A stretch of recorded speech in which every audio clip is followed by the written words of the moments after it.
Number 5, we should listen to them and try to benefit from their knowledge.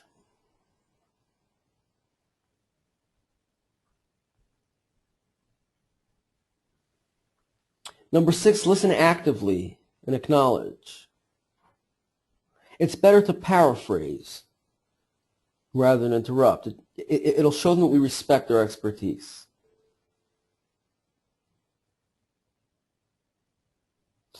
If we need to point out an error or an omission, the best way to do it is by questioning firmly with confidence and asking for clarification. For example, how might that look in 5 years from now? And lead them on to figuring it out on their own. Number 8, resist the temptation to assert your own expert credential. It won't work. In their opinion, there's nobody that knows more than they do. Again, we need to listen to them and try to benefit from their knowledge. We need to listen actively and acknowledge. Better to paraphrase rather than interrupt, because it'll show them that we respect their expertise. If we need to point out an error or an omission, the best way to do it is by questioning firmly with confidence and asking for clarification rather than just pointing out the error itself. Lead them to figure it out on their own. And resist the temptation to assert our own expert credential, because it won't work. In their opinion, there's no one that knows more than they do.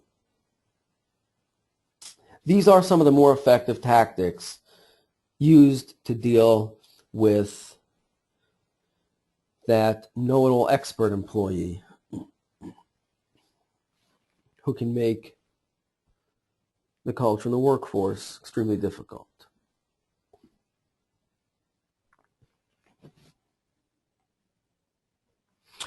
Let's take a look at the narcissist. How would we deal with the narcissist?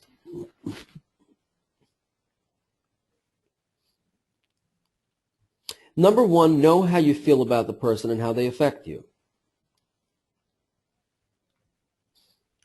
Number 2, identify and recognize their talents, especially underutilized ones.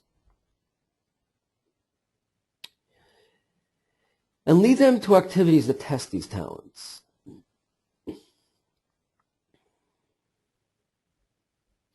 Number 3, avoid the temptation to burst their bubble, because they're really pretty fragile underneath the confident exterior.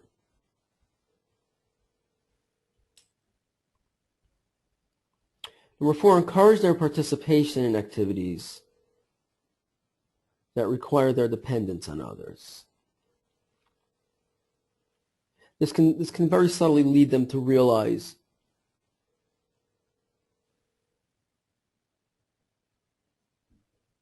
that there's more to life than just them. And give them opportunities to teach and work with others. Again, when dealing with the narcissist, narcissism is another character trait that can lead to disruptive culture in the workforce. Number 1, we need to know how we feel about this person, how they affect us. Number 2, we need to identify and recognize their talents, especially underutilized ones, and lead them to activities that test these talents. Number 3, avoid the temptation to burst their bubble. They're really rather fragile underneath the confident exterior. Number 4, encourage their participation in activities that require their dependence on others. Number 5, give them opportunities to teach and work with others.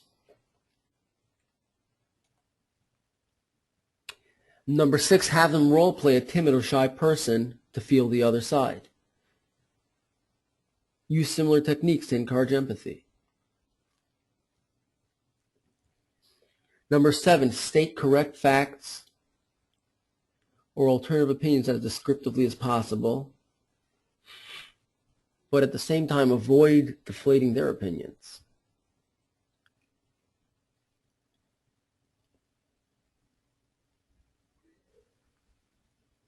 Number 8, provide them with a means to save face. Don't humiliate them.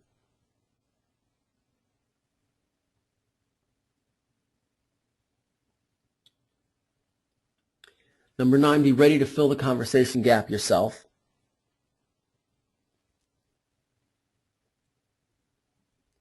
And number 10, keep in mind that coping with them when they're alone is a lot easier. Again, have them role play a timid or shy person to feel the other side. Use similar techniques to encourage empathy. State correct facts or alternative opinions as descriptively as possible. At the same time, avoid deflating their opinions.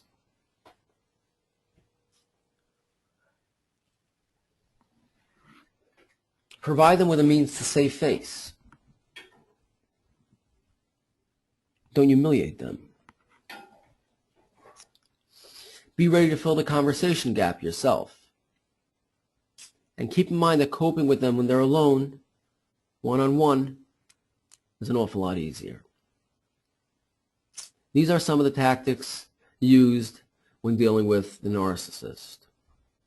Narcissists can be a very difficult personality at work, can lead to disruptive work, can lead to disruptive culture in the office. These are some of the more effective, the more constructive tactics that have been used to deal with this specific difficult personality.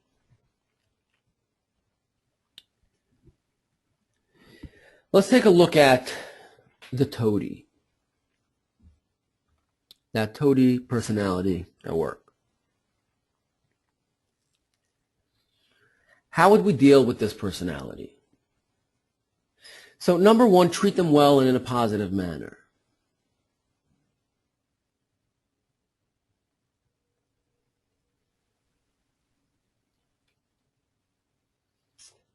Number 2, give them only the information you want them to know.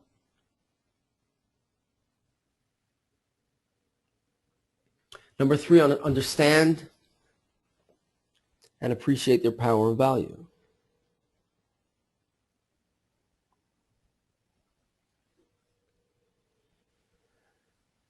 Number 4, insist that they support their positions with facts and figures, and do the same to them in turn.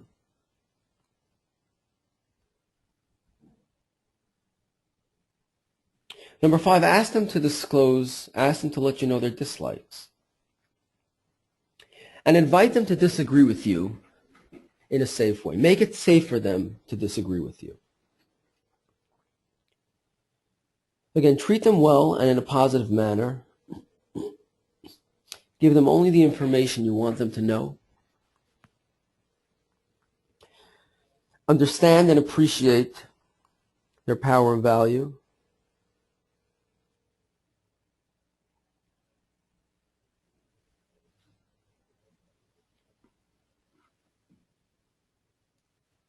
Insist that they support their positions with facts and figures, and do the same in turn.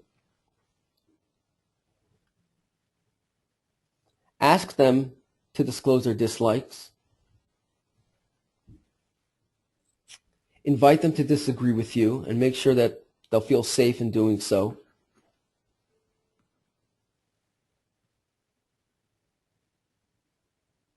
Become a confidant when possible. Be someone they feel they can trust. Be ready to negotiate and compromise if open conflict is likely.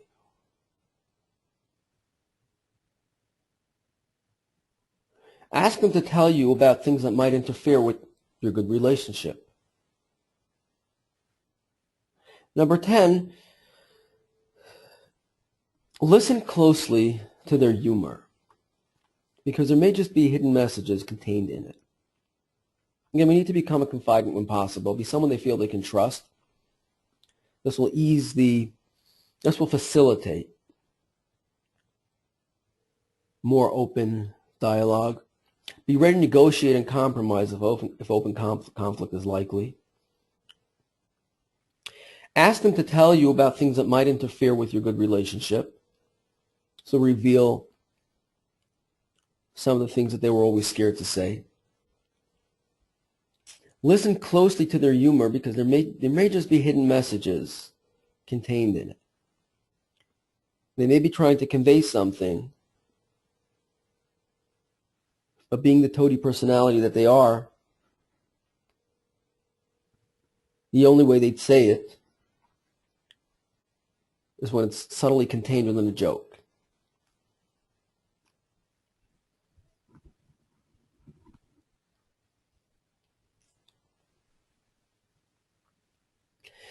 Next, let's take a look at the skeptic.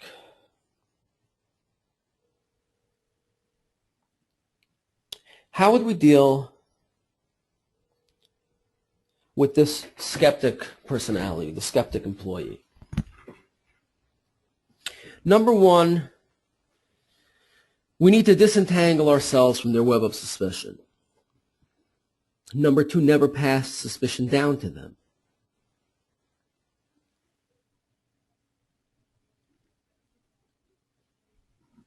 Number three, we need to watch ourselves and monitor our reactions carefully.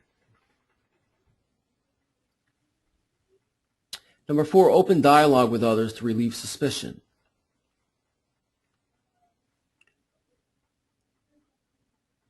Number five, don't believe anything they say about you in person or behind your back.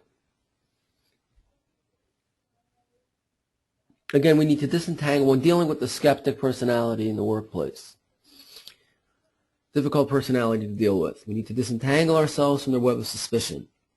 We need to make sure never pass suspicion down. Any suspicion that we give them will be blown out of proportion. Watch yourself and monitor your reactions carefully. We need to open dialogue with others to relieve suspicion. And don't believe anything they say. We need to make sure we don't believe anything they say about us in person or behind our back.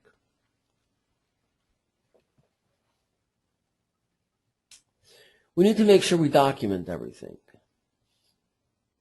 We need to make sure we're open, we're honest, and professional. Therefore, by definition, we're guiltless. We need to make sure we don't allow ourselves to be intimidated or targeted. And we need to remember, most of all, the truth, like sunshine, always comes out. Again, we need to document everything. We need to be open, honest, and professional, which by definition would mean we're guiltless. We need to make sure we don't allow ourselves to be intimidated or targeted.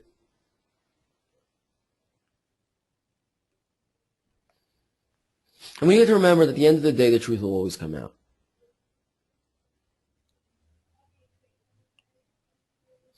These are some of the tactics we can employ when dealing with skeptical coworkers. These are some of the more constructive tactics, the more effective tactics that we can use.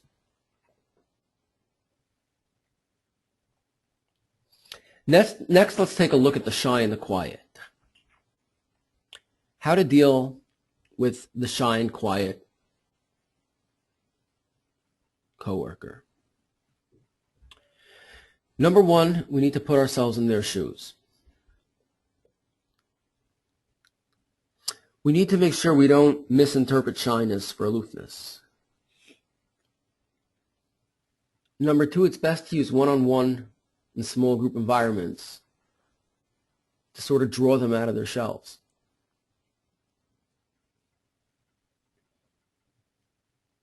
Number three, it's best to encourage them to join work committees and organizations.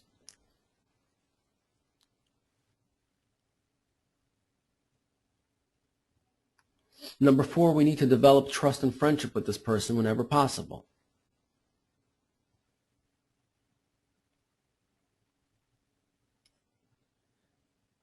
Number five, we need to help them prepare for tough situations.